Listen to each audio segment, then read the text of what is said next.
아멘. 네. 오늘 이 본문을 가지고 너희가 먹을 것을 주라라는 제목으로 하나님 말씀 전하겠습니다. 교회에 다니지 않아도 이 오병이어라는 말은 참 많은 사람들이 한 번쯤은 들어봤을 만한 아주 유명한 이야기입니다. 여러분, 이 사건이 오병이어로 불리는 이유가 있죠. 보리떡 5개와 그리고 물고기 2마리로 남자만 5,000명을 먹였기 때문에 그렇습니다. 여자와 아이들까지 하면 최소 2만 명 이상이 먹고도 12바구니가 남았던 엄청난 사건인 거죠.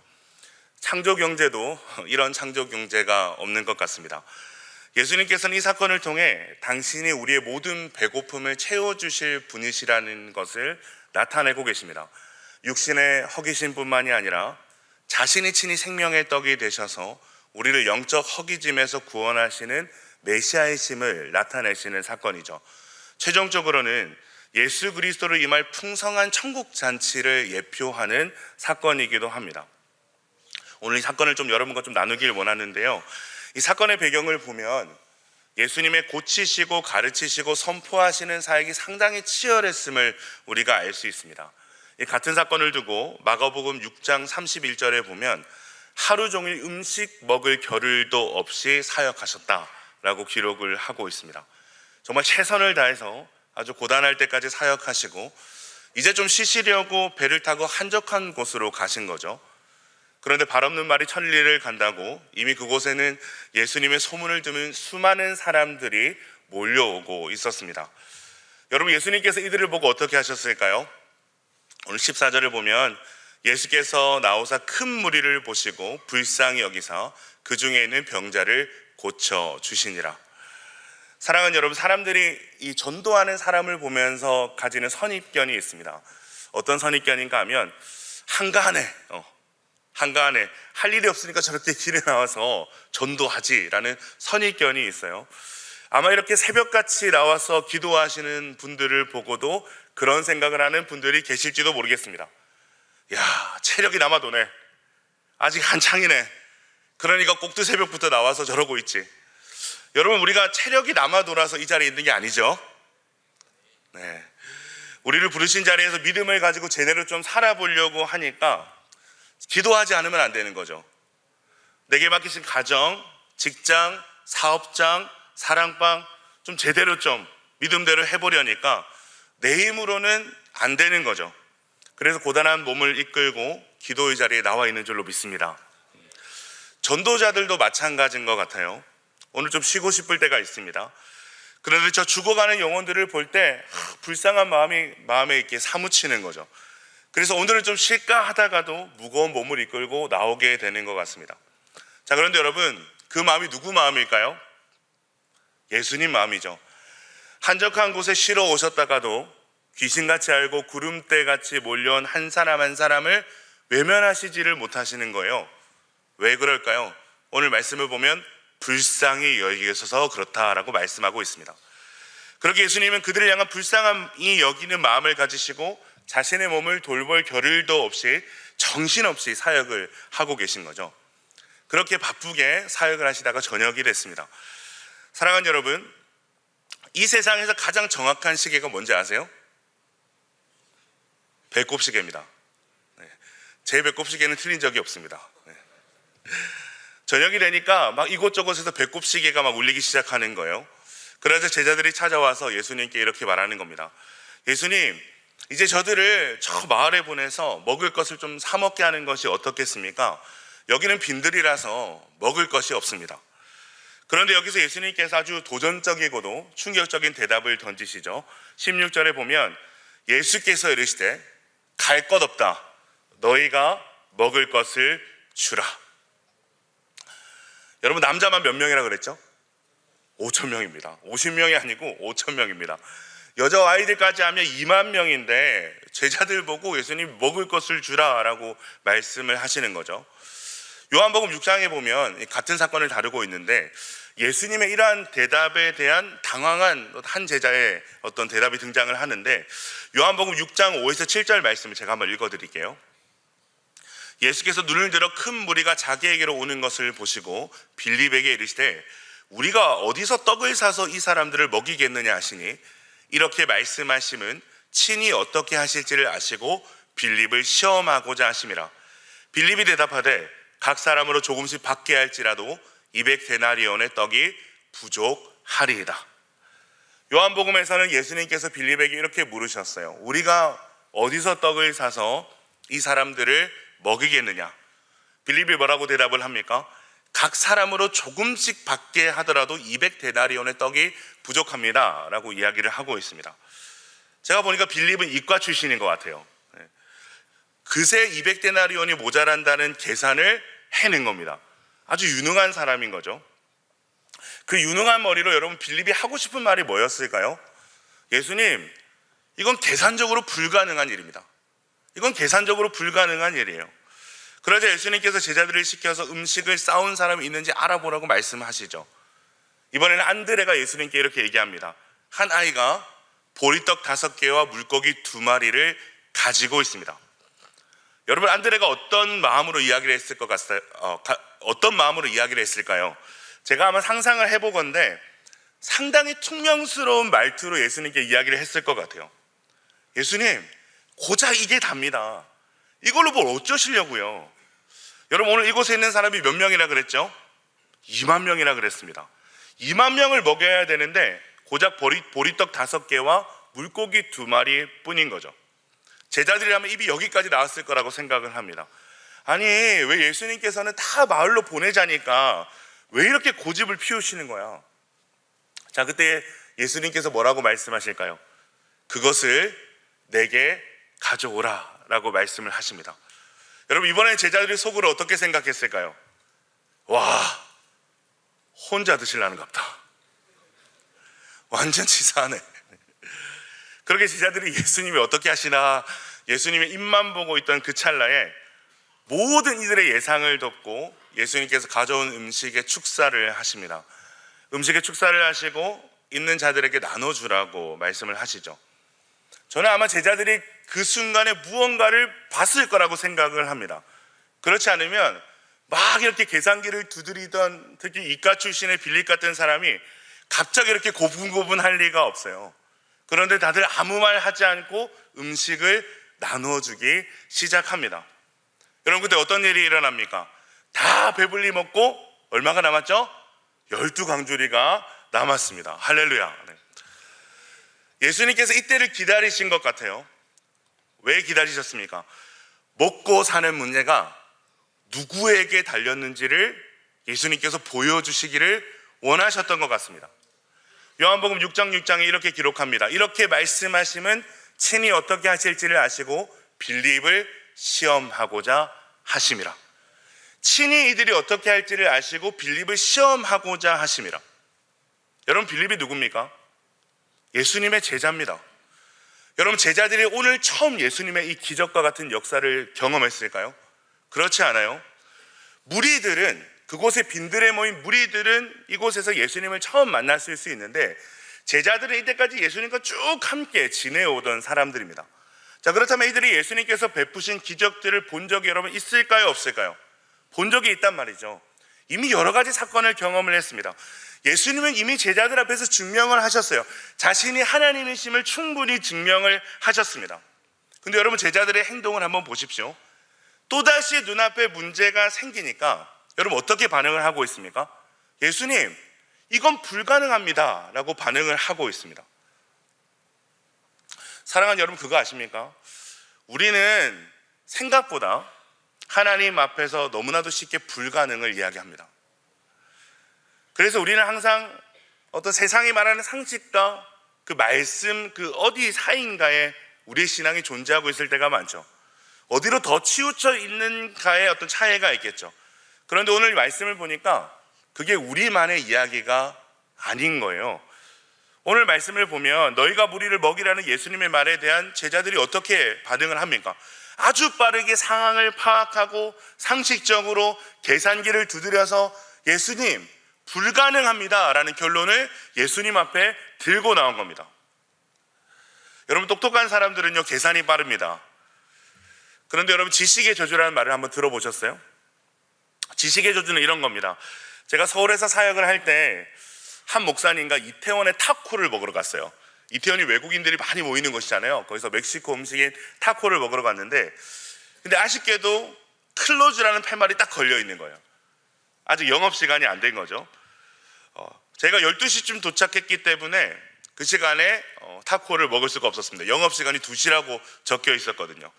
저희는 공부를 많이 한 지성인이기 때문에 클로즈라는 어려운 단어를 해석할 수 있었습니다. 야, 문이 닫혔구나. 오늘도 못 먹겠구나. 그런데 저랑 같이 있던 목사님께서 갑자기 차에서 뚜벅뚜벅 내리시더니 가게 쪽으로 이렇게 걸어가시는 거예요. 그러더니 가게 문을 열고는 가게 사장님과 막 이런저런 이야기를 하시더니 저를 보고 김 목사 들어와 라고 손짓을 하시는 거죠. 여러분, 결과가 어떻게 됐을까요? 제가 그 타코를 먹었을까요? 먹지 못했을까요? 역시 우리 목련소에 나오신 우리 성도분들 믿음이 좋습니다. 제가 타코를 먹었습니다. 네, 주인분이 조금만 기다리세요 라고 하고 나서 음식을 내주셨어요. 제가 여기서 큰 깨달음이 있었어요. 저희가 이 가게 문 앞에 있는 클로즈라는 단어만 보고 제가 가진 지식으로 받아들이고 계산했으면 저는 그날 타코를 먹지 못했을 겁니다. 여러분, 이런 상황을 뭐라 그러냐면 지식의 저주라고 하는 겁니다. 우리가 알고 있는 지식 안에 갇힌 거죠. 사랑하는 여러분, 지식의 저주는 우리를 특별한 경험으로 이끌지 못하게 만듭니다. 특별히 우리의 신앙생활을 아주 빈곤하고 재미없고 평범하게 만드는 치명적인 장애물이 되는 것이 여러분 지식의 저주입니다. A.W. 토저 목사님이 이런 말씀을 했어요. 불신앙은 단순히 하나님을 믿지 않는 것이 아니라 하나님을 인간 수준으로 끌어내려서 작은 하나님을 만들어낸다. 하나님을 믿지 않는 것만이 불신앙이 아닌 거예요. 하나님을 인간 수준으로 끌어내서 작은 하나님을 만드는 것도 불신앙이라고 이야기를 하고 있습니다. 다른 게 불신앙이 아닌 거죠. 하나님을 인간 수준으로 끌어내리는 것이 불신앙이다. 하나님이 하시려고 하는데 우리가 우리의 지식으로 하나님 하시려는 것을 가로막을 때가 있다라는 거예요. 이것을 찰스 스펄전 목사님은 하나님의 약속을 쇠사슬로 묶는 행위다라고 이야기를 합니다. 사랑하는 여러분, 반드시 기억하셔야 돼요. 계산하고 상식적으로 움직여서 이루어질 수 있는 신앙의 위대한 일은 없습니다. 지금 제자들이 지식의 저주에 빠져 있는 거죠. 근데 수많은 이 무리 중에서, 이 2만 명이 넘는 수많은 무리 중에서 단 한 사람이 이 지식의 저주를 깹니다. 어떤 사람일까요? 요한복음에 보면 수많은 무리 속에 작은 떡과 물고기를 내어놓은 이름 모를 여자아이가 등장을 하죠. 제가 여러분 문제를 하나 낼게요. 제자들이 예수님의 명령 앞에서 마지못하게 2만 명 무리들 가운데 음식을 구하러 다닐 때 정말 이 아이만 음식을 싸왔을까요? 여러분 어떻게 생각하세요? 저는 아니라고 생각을 해요. 제가 살아보니까 우리 주위에 3명 중에 1명꼴로는 보통 항상 먹을 것을 소지하시는 분들이 계십니다.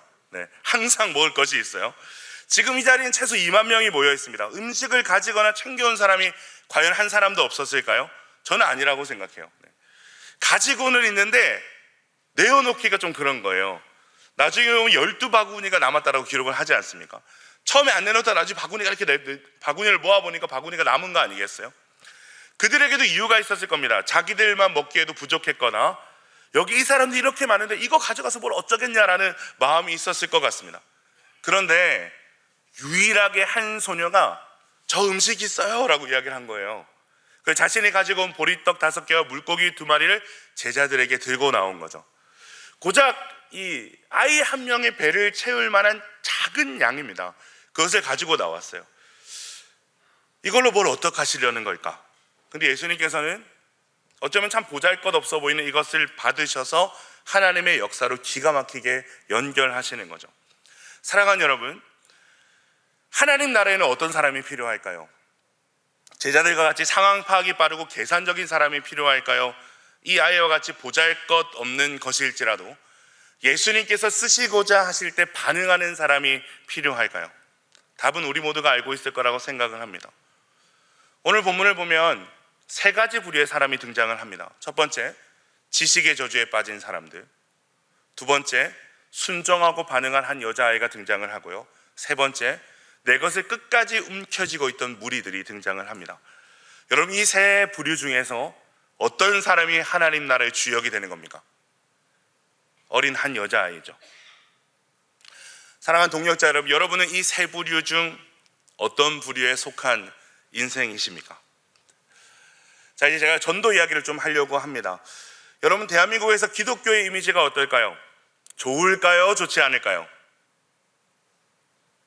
역시 믿음 있는 분들은 좋지 않다는 말을 하지 않습니다. 네. 좋지 않습니다. 실제로 제가 직전에 제가 섬기던 교회가 아주 작은 개척교회였는데 예배 장소를 옮겨야 되는 사정 때문에 정말 부동산을 담임 목사님과 많이 보러 다녔습니다. 그때 제가 교회에 대한 세상의 인식을 피부로 체감을 했는데 공실이라서 언제든지 들어오면 된대요. 근데 마지막에 교회가 들어갈 거라고 하니까 갑자기 안 된다는 경우가 정말 많았습니다. 다른 업종은 다 되는데 교회는 안 된다라고 거절을 참 많이 당했어요. 제가 이게 서울에서 느낀 기독교의 어떤 이미지입니다. 제가 인정을 합니다. 자, 그런데 여러분, 기독교의 이미지가 추락했다고 해서 복음이 복음되지 못하는 겁니까? 기독교의 이미지가 추락했다고 해서 복음이 구원의 능력이 되지 못하는 겁니까? 그렇지 않죠. 바울이 뭐라고 말합니까? 내가 복음을 부끄러워하지 아니하노니 이 복음은 모든 믿는 자에게 구원을 주시는 하나님의 능력이 됨이라.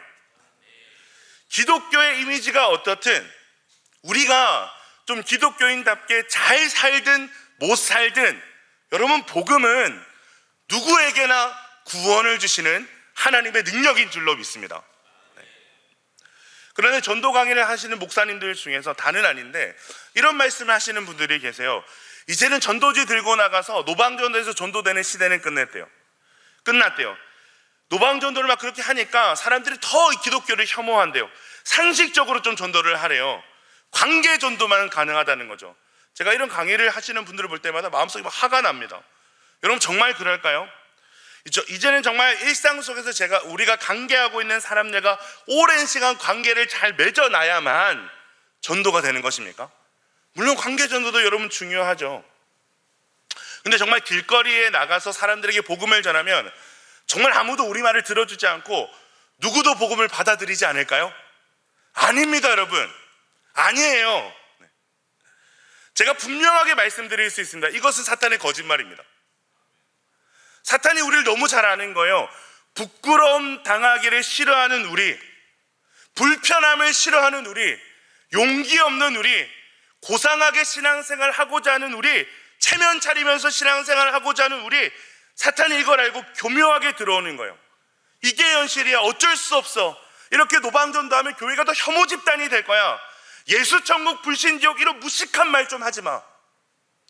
더 교회 색채를 좀 빼고 좀 더 전략적으로 좀 더 세련되게 다가가야 돼 라고 우리에게 끊임없이 속삭이고 있는 거죠.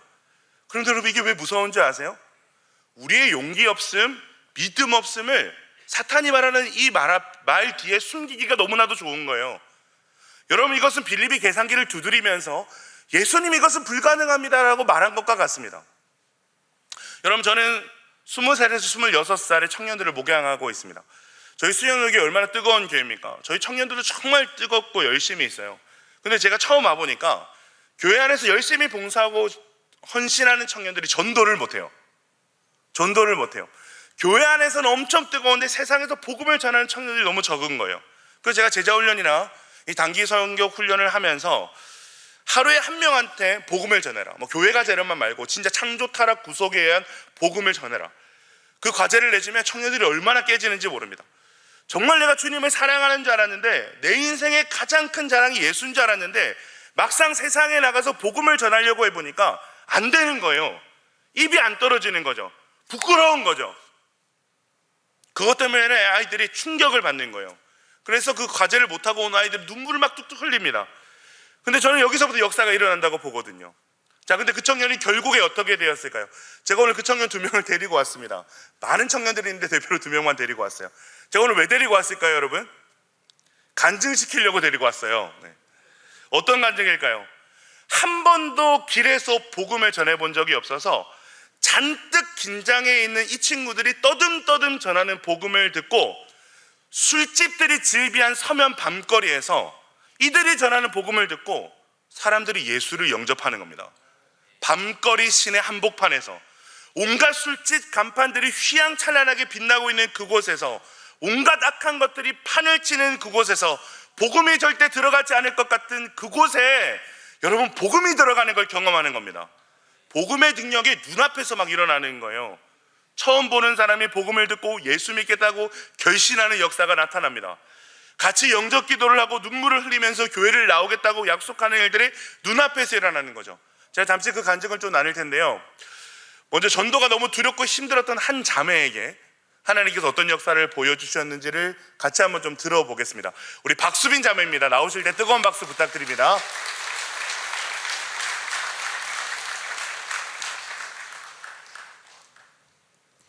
안녕하세요. 저는 전도 두 글자만 들어도 속이 울렁거릴 정도로 저에게 전도는 피할 수 있으면 피하고 싶은 것이었습니다. 어느 날 선교를 같이 갔던 팀원 중 한 명이 설날에 서면 전도로 같이 갈 사람이 있냐고 연락이 왔습니다. 바쁘다는 핑계로 안 가려고 했는데 그날따라 제 마음에 큰 찔림을 주셨습니다. 저는 그 찔림 앞에서도 주님, 저는 말도 잘 못하고요. 복음 제시도 다 못 외웠고요. 이 핑계 저 핑계 대며 저는 아무튼 못해요 라며 외면했습니다. 그때 하나님께서 말씀 한 구절을 생각나게 하셨습니다.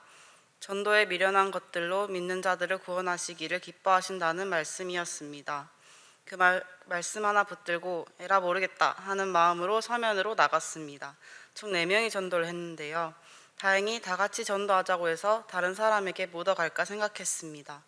그런데 이상하게도 그날은 홀로 이 두려움에 맞서야 될 것 같아서 혼자 가겠다고 하고 혼자 전도지를 들고 서면 거리를 돌아다녔습니다. 지금 생각해봐도 어디서 그런 용기가 났는지 모르겠습니다. 그렇게 15분 정도 전도지만 드리고 있는데 아저씨 한 분이 전도지를 받고 이게 뭐야 하면서 관심을 보이셨습니다.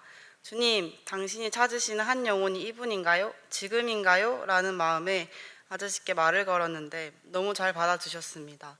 서면 한복판에 서서 아저씨 삶을 듣는데 이분은 진짜 복음을 알았으면 좋겠다는 마음이 벅차올랐습니다. 그래서 복음에 대해 말씀드리려고 하는데 아저씨께서 싫다고 거부를 하셨습니다. 그럼 선생님을 위해 기도라도 해드릴 수 있을까요? 부탁을 드렸는데 자신은 불자가 자기를 감싸고 태어난 사람이라고 기도도 안 받겠다고 거절하셨습니다. 반복되는 거절에 포기하고 싶은 마음이 컸지만 나를 변화시킨 복음을 아저씨도 꼭 만났으면 좋겠기에 서너 번 더 간절히 부탁을 드렸습니다. 그랬더니 아저씨께서 허락을 해주셨고 기도하기 위해 구석으로 자리를 옮겼습니다. 제가 기도하려고 하니까 아저씨께서 누구한테 기도하냐고 물으셨습니다. 그래서 하나님께 기도한다고 말씀드렸더니 해보라고 하셨습니다. 그래서 손을 모으고 기도하려고 하는데 아저씨께서도 손을 모으고 무릎까지 꿇으셨습니다. 그래서 저도 같이 무릎 꿇고 기도하기 시작했습니다. 놀랍게도 제가 아멘 하니까 아저씨께서도 함께 아멘을 해주셨습니다. 기도가 끝난 후 눈을 떴는데 아저씨가 눈물을 흘리면서 기도해줘서 감사하다고 교회 꼭 가보고 싶다고 하셨습니다. 그렇게 전화번호도 받고 근처 교회도 소개해드리고 이야기를 더 드리다가 헤어졌습니다. 저는 노방전도를 나갈 때마다 늘 같이 전하는 사람한테 의지하고 묻어갔던 사람이었습니다. 그런데 그날의 경험을 통해 혼자서도 할 수 있다는 용기가 생겼습니다. 내가 복음 제시문을 완벽하게 읊지 못해도 특별한 간증이 없어도 복음 앞에 당당한 삶을 살지 못했을지라도 복음 자체의 능력 있고 하나님께서 저를 사용하시겠다 하시면 못할 일들이 없다는 것을 경험하고 나니까 더 이상 난 못하니까 안 할 거야 라는 핑계를 댈 수 없었습니다. 이 경험 이후에 있었던 전도의 현장에서도 여전히 떨었고 많은 거절을 당했지만 더 이상 전도가 두렵지 않았습니다. 오히려 설렘과 감사의 시간으로 변화되었습니다.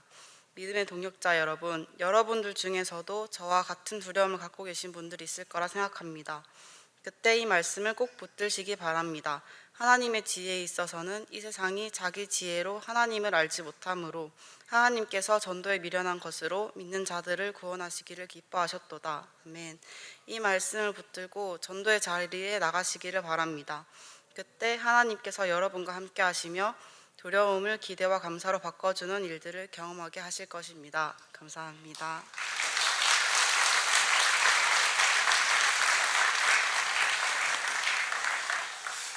여러분, 지금 이 자매가 나눈 이야기가 저 멀리 있는 서울이나 또 선교지에서 일어난 일이 아니고요, 지금도 전도하고 있는 저희 청년들의 전도 현장에서 일어나는 일입니다.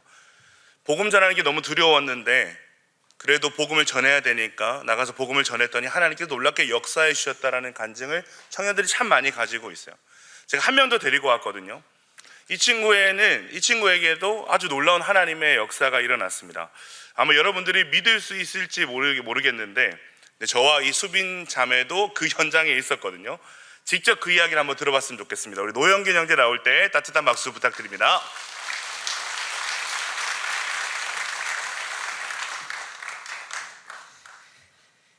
먼저는 부족하고 미숙한 저의 경험과 입술을 통해 하나님을 고백하게 하심에 감사를 올려드립니다.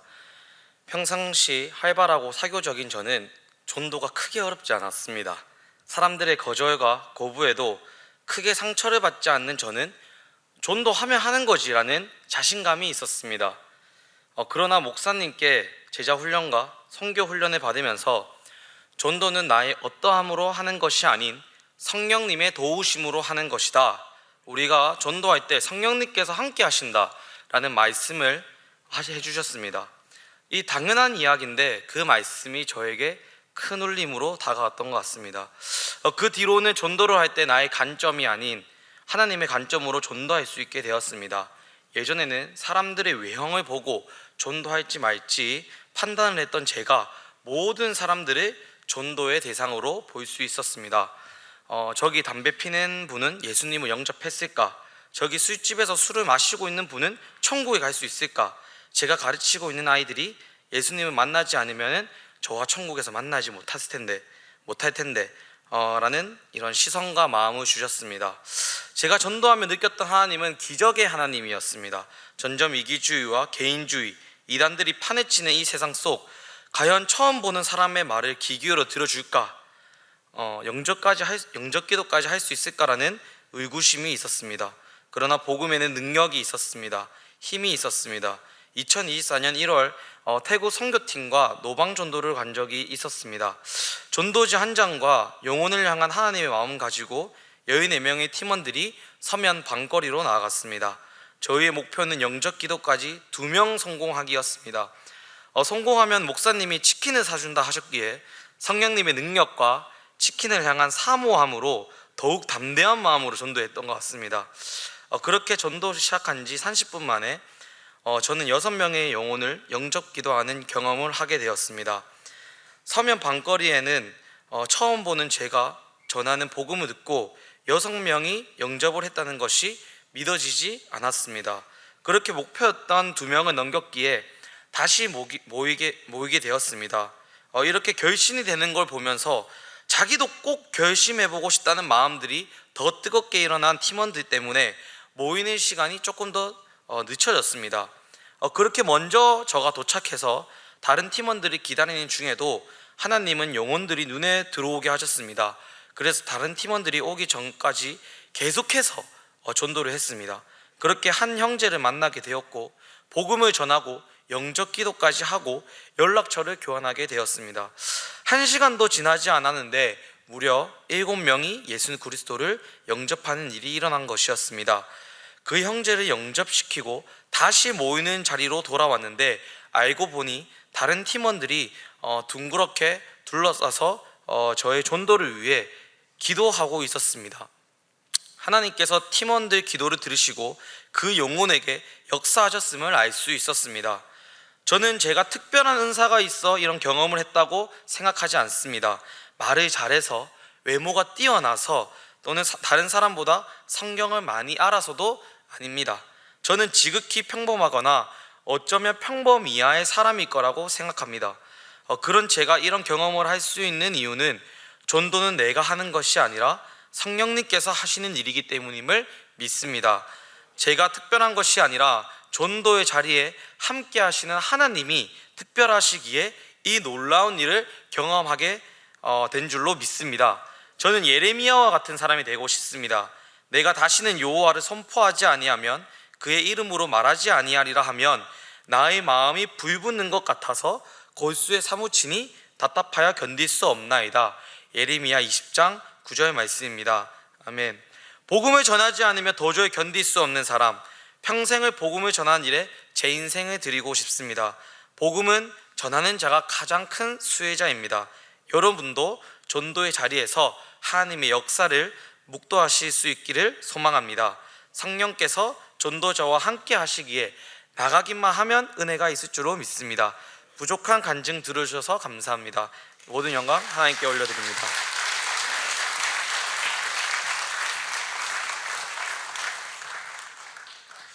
이 친구들이 전도 현장에서 은혜를 받고 하나님 역사를 경험하고 다 전도 폭발까지 수료를 했습니다.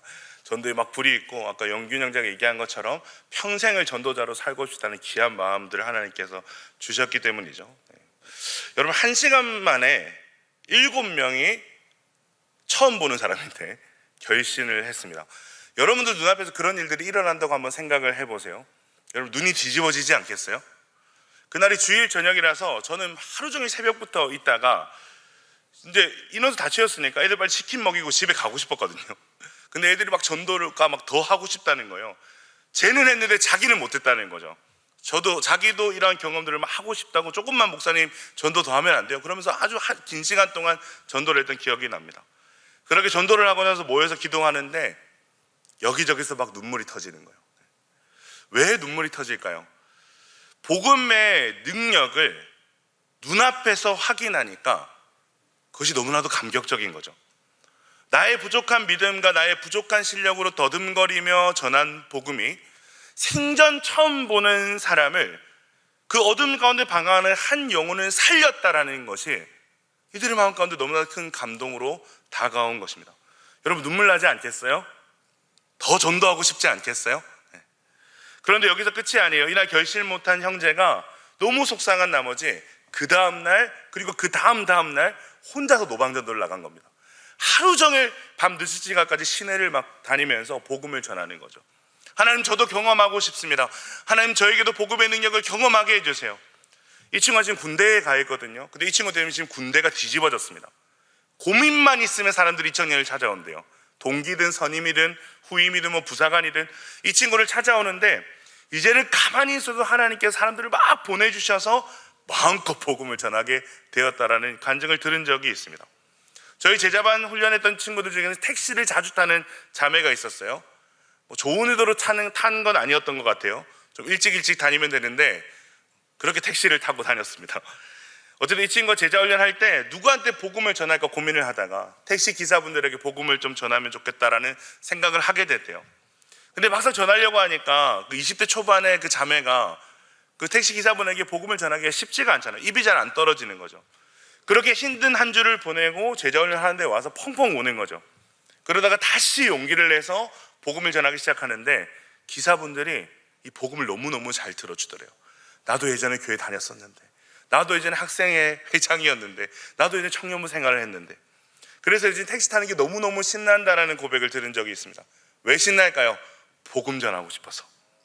여러분, 이게 옛날 옛적 일이 아니고 지금 제가 사역하고 있는 야베스 청년 공동체 안에서 일어나고 있는 일입니다. 여러분, 다음 주 화요일에 전도 대부흥회가 있다라고 아까 광고를 들었습니다. 현장에 오셔서 강사로 오시는 최종상 선교사님 간증을 꼭 들어보시기를 바랍니다.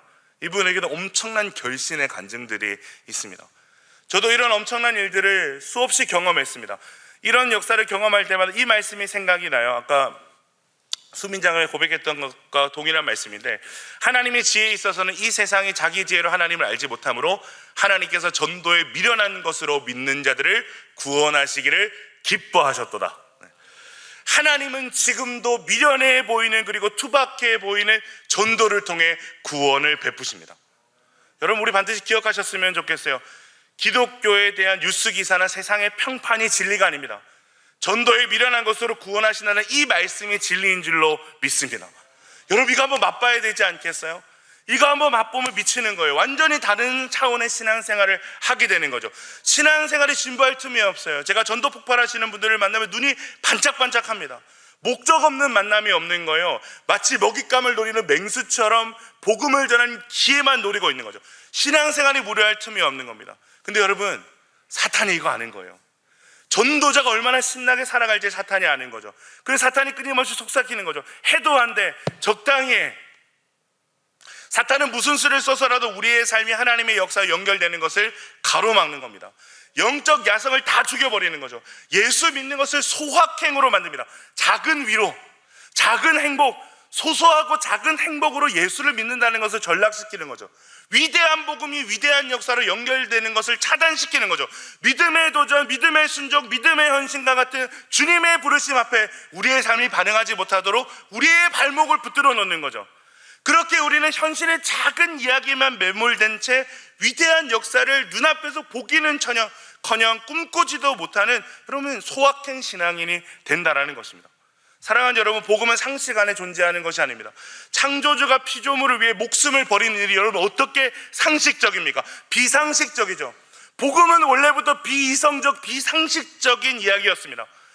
그런데 그 비상식적인 일이 일어난 거죠. 창조주가 우리를 구원하시기 위해 십자가에 달려 돌아가셨습니다. 그 비상식적 일이 우리 모두를 구원에 이르게 한 줄로 믿습니다. 그런데 수많은 사람들이 복음을 그 비상식적인 복음으로 구원을 받아놓고 복음의 상식 안에 다시 가두고 있습니다. 들었지만 보았지만 여전히 현실의 문제 앞에서 자신의 상식으로는 불가능할 것이라고 단정을 짓는 거죠. 이런 우리를 주님께서 누구를 통해 깨우고 계십니까? 작은 소녀를 통해 깨우고 계십니다. 사랑하는 여러분, 예수님께서 오늘 저와 여러분들에게 말씀하고 계세요. 너희가 먹을 것을 주라. 너희가 먹을 것을 주라. 굶주린 영혼들에게 생명의 떡이신 예수를 먹이라고 말씀하십니다. 그들의 허기진 영혼을 채우고 그들을 배불리 하라라고 말씀하십니다. 사랑하는 여러분, 반드시 기억하셔야 돼요. 이 놀라운 역사가 어디서부터 시작되었습니까? 한 소녀에게서 시작이 됐어요. 이 작은 소녀가 가져 너무 보잘것없는 떡과 물고기를 통해 이 역사가 일어났습니다. 여러분, 우리가 가진 작고 이 보잘것없는 것으로 아무 일도 일어나지 않을 것이라는 판단을 이 말씀 앞에서 내려놓으시기를 축복합니다. 저는 말을 잘 못해서요, 나이가 많아서요, 성경을 잘 몰라서요, 한 번도 복음을 전해본 적이 없어서요. 괜찮습니다. 소녀의 손에 들린 건 보리떡 5개와 물고기 2마리가 같은 작고 초라한 것이었어요. 꺼내놓기 너무나도 부끄러운 것이었어요. 그런데 예수님께서는 그 내어놓은 손을 부끄럽게 하지 않으시고 오히려 거기에 축복하셔서 하나님의 위대한 역사로 연결시켜 주셨습니다. 우리도 마찬가지인 거죠. 내가 가진 것이 이 떡과 물고기처럼 작고 초라할지라도 이거 주님께 드릴 때 여러분, 주님이 우리의 손을 부끄럽게 하지 않으십니다. 축복하셔서 사용하시는 거죠. 수많은 영혼들에게 생명의 떡이신 예수 그리스도로 먹이시고 살리시는 일들을 우리의 작은 떡과 물고기로 반드시 행하시는 줄로 믿습니다. 그러니 여러분, 상식을 내려놓으십시오. 계산을 내려놓으십시오. 사탄의 거짓말에 속지마십시오. 작은 떡과 물고기라고 할지라도 주님 앞에 가져 나오시기를 축복합니다. 적은 믿음이든 적은 능력이든 적은 여건이든 주님 앞에 가져 나오기만 하면, 생명의 떡 대신 예수 그리스도를 전하겠다고 나오기만 하면 주님이 우리를 축사하사 죽어가는 영혼들에게 생명의 떡이신 예수를 먹이시는 일이 반드시 일어날 줄로 믿습니다. 그것을 결단하며 평생 사람 살리는 위대한 전도자로 살아가시는 여러분들 되시기를 주님의 이름으로 축원드립니다. 이 시간 같이 한번 기도할까요?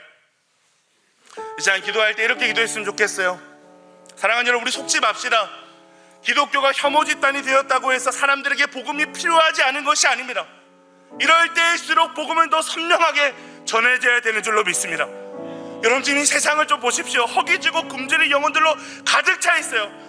온갖 범죄와 중독, 우울증과 정신병들이 대한민국 사회를 올가매고 있습니다. 지금도 죽지 못해 사는 자들이 얼마나 우리의 도처에 많은지 몰라요. 여러분들에게 누가 필요합니까? 예수가 필요한 줄로 믿습니다.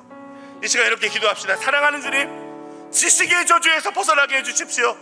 전도에 대한 우리의 시선을 바꿔주십시오. 전도에 미련한 것으로 영혼을 구원하시는 주님의 역사가 우리의 인생 가운데 나타나게 하여 주시옵소서. 계산이 아닌 믿음으로, 상식이 아닌 순종으로 하나님의 위대한 역사에 쓰임받게 하여 주시옵소서. 간절히 주님 이름을 지고